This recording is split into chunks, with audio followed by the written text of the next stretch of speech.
ትውልድ ሚዲያን ሰብስክራይብ፣ ሼር፣ ኮሜንት በማድረግ አብረውን ይቆዩ። የአዲስ ትውልድ ሚዲያ አንዱ ዓላማ ህዝብ ማንቃትና ማብቃት ነው፣ እንዲሁም ማዘጋጀት ነው።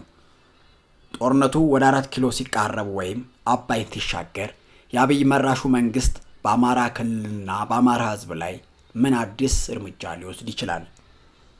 ለተከታታይ 8 ዓመታት በኢትዮጵያ ህዝብ ላይ ጦርነት የከፈተው አብይ አህመድ ወይስ ሌላ አካልም ከጀርባው አለ? የዚህ ተከታታይ ጦርነት ዋና ዓላማው ምንድን ነው? ባንክ፣ ኢንተርኔት፣ መብራት፣ ትራንስፖርት፣ ነዳጅ ከተቋረጠ ምን ማድረግ አለብን? ትግሉ የአባይ ማዶን ሲሻገር የአማራ ብልጽግና ማለትም ካድሪ፣ ሚኒሻ፣ አድማ ብተናና ለብልጽግና ሲላላክ የነበረ ባለ ሀብት ጣፈንታው ምን ይሆናል? በመጨረሻ ላይም ባንክ አለመጠቀም የሚያስገኝላችሁን በረከት እነግራችኋለሁ። ታዲያ አዲስ ትውልድ ሚዲያን ሰብስክራይብ፣ ላይክ፣ ሼር ማድረግዎን አይርሱ። ይችን ዓለም እንዳትመች ያደረጓት ፈሪዎችና የምሁራን ዝምታ ነው። ፈሪዎች ለአምባገነን መሪዎች ምቹ በመሆናቸው አምባገነን መሪዎች ይችን ድንቅና ውብ ዓለም የመከራ የጭንቀት ዓለም አደረጓት። ፈሪዎች ለዚች ዓለም መከራ ተጠያቂ ናቸው። የኢትዮጵያ ህዝብ ፍርሃትም አሁን ላለበት መከራ ዋናው ምክንያት ነው። አብይ አህመድ የኢትዮጵያን ህዝብ በጦርነት በረሃብ ማንነቱን፣ ሃይማኖቱን፣ እሴቱን ሁሉ እንዲጥል በስውር በውጭ ኃይሎች የተቀመጠ ተላላኪ ወይም ተወካይ መሪ ነው። አብይ አህመድ ስልጣን ላይ እስካለ ድረስ በኢትዮጵያ ውስጥ ጦርነት፣ ረሃብ፣ ስደት፣ እገታ፣ ግድያ፣ ድህነት አብረው ይኖራሉ።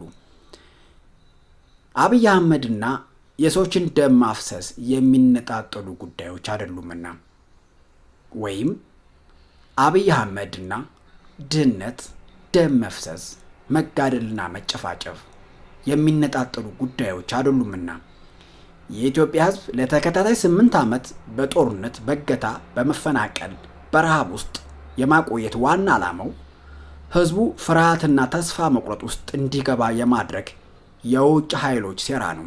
አዎ፣ የአብይ አህመድና የውጭ ኃይሎች እቅድ ከመጽሐፍ ቅዱስ እስከ ቁርአን፣ ከአድዋ እስከ ካራማራ፣ ከኮንጎ እስከ ኮሪያ የነበረውን የኢትዮጵያ የአርበኝነት ስሜትና ወኔ በተደጋጋሚና በማይቋረጥ ጦርነት ውስጥ በማቆየት ወኔውና ጀግነቱ እንዲጥል፣ ጦርነት እንዲፈራ፣ ባርነትን እንዲለማመድ ማድረግና በመጨረሻም እነዚህ በአብይ አህመድ በኩል የሚዋጉን የውጭ ኃይሎች ሀገራችን እንደፈለጉ እንዲፈነጩበትና የሚከለክላቸው ኃይል እንዳይኖር የመንገድ ጠረጋ ጦርነትም ነው።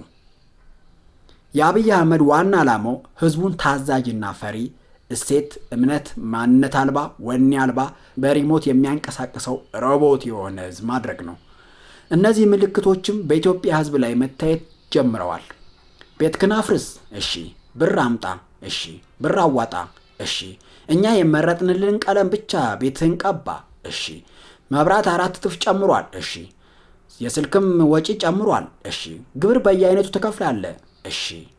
እሺ እሺ ብቻ የሆነ ፈሪና ጠያቂ አልባ ህዝብ ተፈጥሯል። ለመግቢያ ያክል ይችን ካልን ወደ ዋናው ነጥባችን እንመለስ። አብይ አህመድ የኢትዮጵያ ህዝብና የፖለቲካ ኃይሎችን ለሚያነሱት ጥያቄ ፖለቲካዊ መልስ መስጠት በፍጹም አይፈልግም። ማንኛውም ግለሰብ ይሁን የፖለቲካ ኃይሎች ለሚያነሱት ጥያቄ ሁሉ የሚመልሰው በእስር ወይም ደግሞ በወታደራዊ ኃይል ነው። በቃ አትጠይቁኝ፣ አትቃወሙኝ አይነት ሰው ነው አብይ አህመድ።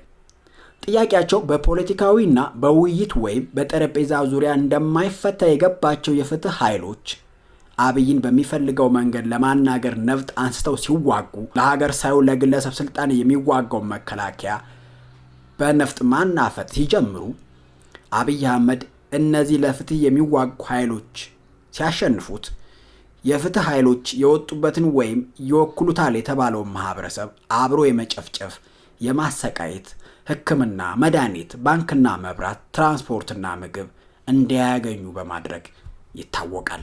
ተረት ተረት እንዳይመስለን በማስረጃ ነው።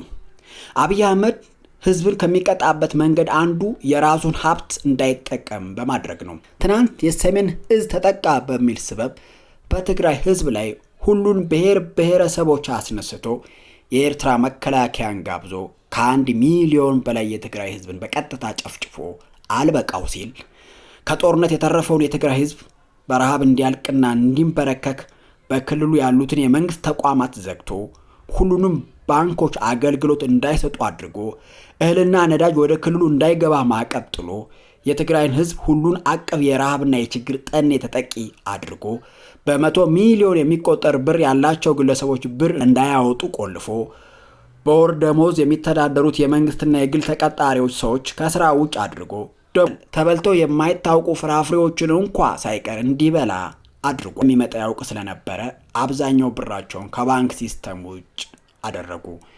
ህዋቶች አንድ ፕሌን ጥሬ ብር ወደ ክልሉ ሲላክ ወደ ባንክ ሳይገባ አፈፍ አድርገው ተቀብለው የነሱን ወስደው የተወሰነውን ለህዝብ አከፋፈሉ። በቀይ መስቀል መኪኖች የብር ኖቶች ተጭነው ይገቡ ነበር። ዓለም አቀፍ ተራድኦ ድርጅቶች ዱቄት በማድረስ ተረባርበዋል። ህዝቡም እርስ በርሱ አስደናቂ ትብብር አድርጓል። በጦርነቱ ወቅት አማራ ክልልም እየመጡ ባንክ ይዘርፉ፣ ዱቄት ይሰርቁም ነበር ራሳቸውን ለማትረፍ። ከውጭ እርዳታ እንደ ጉድ እንዲጎርፍ ተደርጓል። አሁንም የአብይ መንግስት ከህወሓት ጋር በገባው ሰጣ ገባ ምክንያት በትግራይ ክልል በብዙ ከተሞች የግል ባንኮች ጥሬ ገንዘብ ጨርሰው ስራ ቆመዋል። በሁሉም የትግራይ አካባቢዎች በሚባል ደረጃ ገና ወፎች ሳይንጫጩ በጠዋት ሜዳ ላይ የሚታየው የህዝብ ሰልፍ አሁንም ልብ ይሰብራል። ሽማግሌዎች፣ ነፍሰ ጡር እናቶች፣ የአካል ጉዳተኞችና አይነ ስውራን በብርድና በፀሐይ የሚንከራተቱት መሬት ወይም እርዳታ ለመቀበል ወይም የታክሲ ሰልፍ ሳይሆን የራሳቸውን ወይም በስደት የሚኖሩ ቤተሰቦቻቸውን በስቃይ ያፈሩትን ገንዘብ ለማውጣት ነው። በአማራ ክልል የሚካሄደው የጦርነት ግለት ሲጨምር፣ አዎ አብይ አህመድ በትግራይ ህዝብ ላይ ያደረገውን የስልክ፣ የባንክ፣ የመብራት አገልግሎት ማቋረጥ በአማራ ክልልም በበለጠ መንገድ ይደግመዋል። ምናልባት ዓለም አቀፋዊ የእርዳታ ድርጅቶችና ቀይ መስቀሎች ሁሉ እንዳይገቡ ሊከለክል ይችላል፣ ያደርገዋልም። ይህ በአማራ ክልልና በትግራይ ክልል የተከሰተው የገንዘብ እጥረትና ጥብቅ ገደብ በማህበረሰቡ ዘንድ ከፍተኛ ስጋት ፈጥሯል። የኢኮኖሚና የፖለቲካ ሁኔታዎች እጅግ የተወሳሰቡ በመሆናቸው የነገውን አቅጣጫ በእርግጠኝነት መተንበይ ይከብዳል። አብይ አህመድ የራሱን ህዝብ በትግራይ ጨፍጭፎ አሁን ደግሞ ወደ አማራ ክልል አዙሯል። ሂትለር አብይ አህመድ አማራን ጾታ፣ እምነት፣ ዕድሜ ሳይለይ ፈጽሞ ይጠላል።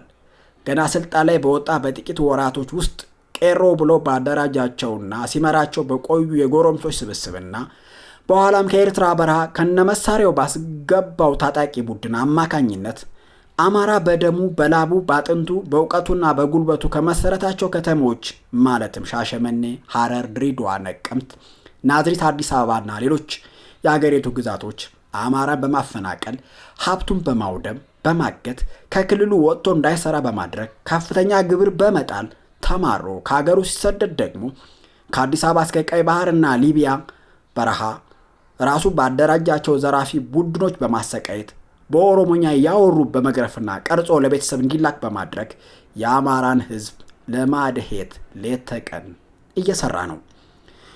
ጦርነቱ ኢኮኖሚያዊም ነው ለማለት ነው። አዎ መላ ካልተበጀለትና በጊዜ ጦርነቱ ከቀጠናው ካልወጣ አብዛኛው ሀብት ይዘረፋል፣ ይወድማል፣ ከተሞች እንዳልነበሩ ይሆናሉ። ጦርነቱ ከክልሉ ካልወጣ አብይን ማሸነፍ በፍጹም የማይቻል ይመስለኛል። እዚህ ላይ ገተል አድርገውና የአማራ ህዝብ የትግራይ ህዝብ ዕጣ ፈንታ ሊገጥመው መንገድ ላይ ነው። የአማራ ክልል ሙሉ በሙሉ በፋኖች በሚገባበት ጊዜ ሲቃረብ ነገሮቹ በፍጥነት ይለዋወጣሉ። ባንክ፣ የስልክና የኢንተርኔት አገልግሎት፣ የነዳጅ አቅርቦት በሙሉ ሊቋረጥ ይችላል። ለዚህ ደግሞ በሁሉም መስክ ዝግጁ ሆኖ መገኘት ወሳኝ ነው። ይህ ሁሉ ሲሆን ህዝቡ እንዴት በጋራ መቆም፣ መተባበር፣ ችግሮች ሁሉ በጋራ መፍታት እንዳለበት ካሁኑ ማዘጋጀትና ማንቃት ያስፈልጋል። ጦርነቱ እንዴት እንደተጀመረ እናውቃለን። እንዴት እንደሚጠናቀቅም የምንወስነው እኛ ነን። በወታደሩ ድጋፍ ብቻ የቆሙ የአብይ አገዛዝ የአማራ ክልል መንግስት ከታሰበው ጊዜ በፊት ፈጥኖ ቢፈርስ፣ ባንክ፣ መብራት፣ ነዳጅ፣ ትራንስፖርት ቢቆም ህዝቡ እንዴት ህይወቱን ማስቀጠል እንዳለበት፣ በተለይ የንግድና የመድኃኒት አቅርቦት እንዴት ማሳለጥ እንደሚቻል ማዘጋጀት፣ ማስተሳሰር ያስፈልጋል። አልፎም ተርፎም የኢትዮጵያ ህዝብ አንድነቱን አጥንቶ እንዴት መጠበቅ እንዳለበት ማሳወቅና አልፎም ተርፎም የኢትዮጵያ ህዝብ አንድነቱን አጽንቶ እንዴት መጠበቅ እንዳለበት ማሳወቅና ከሌሎች ኃይሎች ጋር መተባበር ሁሉ አስቀድሞ መዘጋጀት ይጠብቃል። ጦርነቱ አሁን ባለበት ደረጃ እንኳ በአማራ ክልል ከፍተኛ የጥሬ ብር እጥረት አጋጥሟል። በባንኮች ውስጥ ያለው ጥሬ ብር ከየቅርንጫፍ ባንኮቹ እየተጫነ ወደ ባህር ዳር ከዛም ወደ አዲስ አበባ እየሄደ ነው።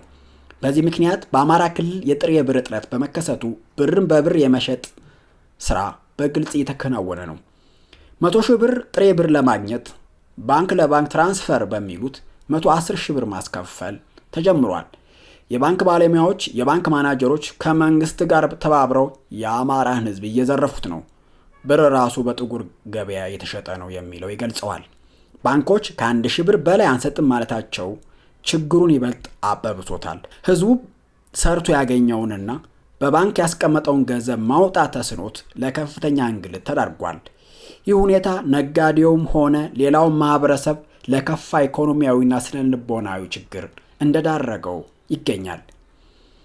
ነጋዴው፣ የመንግስት ሰራተኛው፣ ገበሬው፣ ባለሀብቱ፣ ማንኛውም ሰው ማድረግ ያለበት አንድ የሚያገኘውን ጥሬ ብር በባንክ ማስቀመጥ ማቆም፣ ንግዱንም በባንክ ትራንስፈር ሳይሆን በቀጥታ በካሽ ማድረግ፣ ያስቀመጠውን ገንዘብ ያለመታከት በየቀኑ ማውጣትና ቤቱ ማስቀመጥ፣ ፋኖም ቢሆን የጥሬ ብሮችን ተጭኖ ከክልሉ መውጣት ላይ ቁጥጥርና ክትትል እንዲሁም እርምጃ መውሰድ አለበት።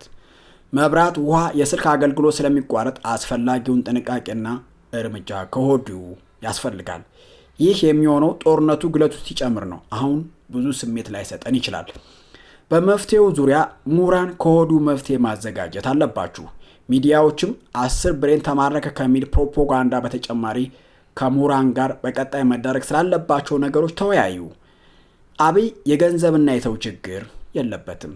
ቢማረክ ይተካል፣ ቢወሰድ ይገዛል፣ ቢቃጠል ችግር የለበትም። በተለይ የወር ደመወዝተኛ የሆናችሁ ተቀጣሪዎች ከአሁኑ የራሳችሁን ህልውና ለማስቀጠል ደፋ ቀና በሉ።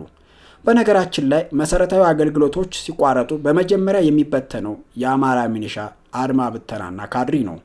ደሞዝ አያገኝምና። አማራ እንደ ትግራይ የከፋ ችግር አይገጥመውም። ሰፊ ቀጠና፣ ለም መሬት ያለው፣ ከሱዳን ጋር ሰፊ ድንበር የሚጋራ ስለሆነ አብሮና ተባብሮ ከሰራ ቀለል አድርጎ ይህን ፈተና ያልፈዋል። ለሁሉም ነገር ግን አሁኑ ዝግጅት መጀመሩ ያስፈልጋል ለማለት ነው። የዛሬውን አበቃው። እናመሰግናለን።